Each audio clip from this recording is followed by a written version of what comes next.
5 says if the crew needs backup, they'll be standing by. 10-4, yeah, I appreciate that.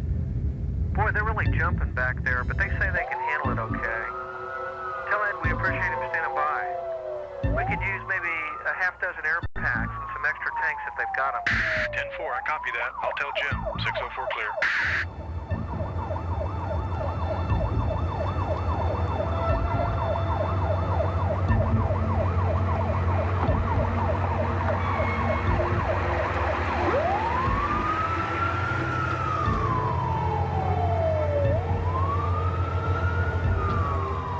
Boy, am I glad to see you. We got reporters all over the place out there. What'd you tell them? Hell, I didn't tell them anything. Didn't have to tell them anything. They already know we got 2 men down. As the ambulance just took them away. One of the TV people knows we might got 1 dead. How did they know that? I just heard it myself on the two-way. Anything new happened in the last 10 minutes? No. By the time the contract cleanup people got here, the tank is empty. You know, we got stuff all over the place back there. We got 2 front-end loaders working, got 12 families moved out of the trailer park. You know that. Yeah, well, I'll see what I can do about these reporters. Darn, you'd think a man could mow a field without crashing his tractor into a tank full of poison. You know, I swear, sometime I think we ought to just close down here and go on home for all the good those darn fools do us. Good luck. Meet Mr. Peter Gleason, good company man with lots of experience, except when it comes to dealing with the news media, which is unfortunate because that's exactly what he's about to do. With no clear idea of what's expected of him, Pete will try to wing it, as many do. Let's see how he does. Every time he makes a common media relations mistake, we'll make a note of it right over here. See, 2 mistakes already, and he's barely out of the truck. We'll use these numbers later as reference marks to match up mistakes with the analysis in your guide. But for now, just watch and listen. Sir, can we talk with you for a few minutes about the accident? Now is not a really good time to talk, and I appreciate it if you people would just sort of stand back over there out of the way for a little while. Sir, we have a deadline. We really need some information on this. It'll only take a minute, really. All right. Your name, sir? Well, I'm Peter Gleason. I'm Senior Coordinating Technical Field Response Engineer for Martin Chemical Company. Any word on the 2 victims? Well, the paramedics pronounced 1 man dead, and they said that the other one was hurt pretty bad. I haven't heard anything other than that. Oh, and by the way, those were contract employees. What was in the tank? Well, it's a fumigant, a biocide called metam sodium. It's mainly anhydrous sodium methyl dithiocarbamate. And when it comes into contact with soil or water, it converts to toxic methyl isothiocyanate. Is it very poisonous? It's designed to kill things. What do you expect? I understand this area drains into Snowy Creek. What's going to happen when the poison actually gets into the creek? Well, we just have to hope that doesn't happen, but it's not likely with the creek being as far away as it is. But if it does get into the creek, then it's going to kill a whole lot of fish. And eventually it'll end up in the Marston Reservoir. So it could end up poisoning our major source of drinking water. Well, I didn't really say that. I mean, why do you news media people always try to scare everybody? You know, metam wouldn't hurt anybody unless he drank directly from the creek inlet, which wouldn't be a very smart idea even on a good day. Well, obviously, with so many ways to get into trouble in a crisis interview, we need a way to reduce the risk. You really can't avoid the interview altogether because you owe it to your community to let them know what's going on. It's unlikely that you'll ever get enough practice to become a media relations expert, and yet you have to say something. So let's figure out a way to provide the important information quickly and safely, and then get out of there. The key to a successful interview is to think about what you want to say and stick to the points that are important to your community right here, right now. That information can be boiled down to 9 basic points. Who are you and why are you here? What exactly has happened? Is anyone hurt? What's your major concern? Is there any danger right now? Has any material spilled or been released? What steps are you taking to control the situation? Is there any evacuation or disruption of service to the community? And who else can the media contact for information? You'll find a more detailed explanation of these points in your participant's guide. But for now, let's give Pete a chance to redeem himself.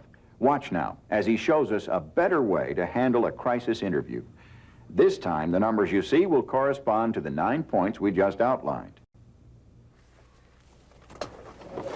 Boy, am I glad to see you. I told the reporters you're on your way. Now, nobody's talked to them, but I got their business cards right here. That's good. I figured they'd be out here. Listen, John, would you stay up here and watch for District 5 truck, bringing some extra gear? Okay. I'll go talk to these people for a minute. All right. I got you. I did see there were two. Here you go. Oh, Sir, good. can we talk to you for just a moment? You bet. Look, let me just tell you what I know at this point, and then when things get settled down a little bit, I'll come back and talk to you some more. First of all, my name is Peter Gleason. I'm with the Martin Chemical Company in charge of the cleanup. Now, about a half an hour ago, some liquid pesticide leaked out of a damaged valve on one of our storage tanks where some contract mowers were working nearby. Now, we don't know at this point exactly how that accident happened, but we will find out. Now, 2 men were hurt. They were taken to Memorial Hospital. Now, I don't know anything about their condition. They both worked for a mowing contractor. Now, our main concern right now is the safety of the people in the area and the environment. The vapors from this material can be harmful if you're not protected, so that's why we're only allowing properly trained people into the area. Now, we're asking that you please stay here until we advise you that it's safe to go in. What's the worst case scenario? How bad can this get? First, let me tell you what I know right now. A significant amount of a pesticide called metam has leaked out of... Pete's company had worked out a plan ahead of time that included a system for dealing with reporters. All interview requests are referred to the company's on-site coordinator, Pete in this case. You can't expect to stop reporters from asking other people for interviews, but you can and should limit the company's remarks to one person only. Remember when John handed Pete the reporter's business cards? Very important. Pete's home office will want to know who interviewed him, but he won't be able to tell them unless he writes down their names and affiliations or gets business cards. And did you notice how Pete handled the interruption? What's the worst case scenario? How bad can this get? First, let me tell you what I know right now. Of course, Pete never did outline a worst-case scenario, nor should he. He simply went on with the message he was prepared to deliver. Brief, timely, and accurate information. And then he returned to work. All in all, Pete simply took more control of the situation this time.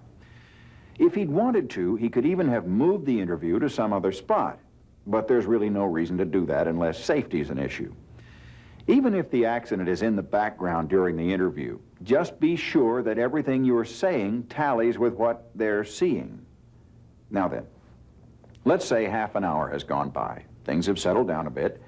Pete and the emergency crew have things under control, and since he has the time now, Pete's willing to take an extra question or two. Will the technique still work? Well, let's find out. Seems that the cleanup is going a lot better than expected. Damage is minimal, and we don't anticipate any long-term problems at all. How much will this cleanup cost? Well, I really don't know, but that's not our major concern right now. We're mainly concerned with the safety of the people and that no damage has been done to the environment. Can you tell us how the valve might have been broken? Well, it's still too early to tell for sure, but I do know that when we find out what happened, we'll do everything we can to make sure it never happens again. What is your company's policy concerning drugs and alcohol? Well, I'm not really the person to talk to about policy. I think our public affairs people could help you on that. So I'm just here to oversee the cleanup. Speaking of which, I better get back to work. I appreciate your being here. As long as you have a clear idea of what you want to say to your community and know how to leave and get back to work after you've said it, you'll stay out of trouble. No system is foolproof, of course, but the technique you've learned today is simple, honest, and works pretty well to reduce the risks involved in a crisis interview. Media relations is an extremely important part of any company's overall emergency planning. Some companies, including some very large ones, have learned the hard way that you'd better not ignore your community's concerns. The image you establish during a crisis will endure for a long, long time. So make it a good one. Call us if we can help. And thanks for watching.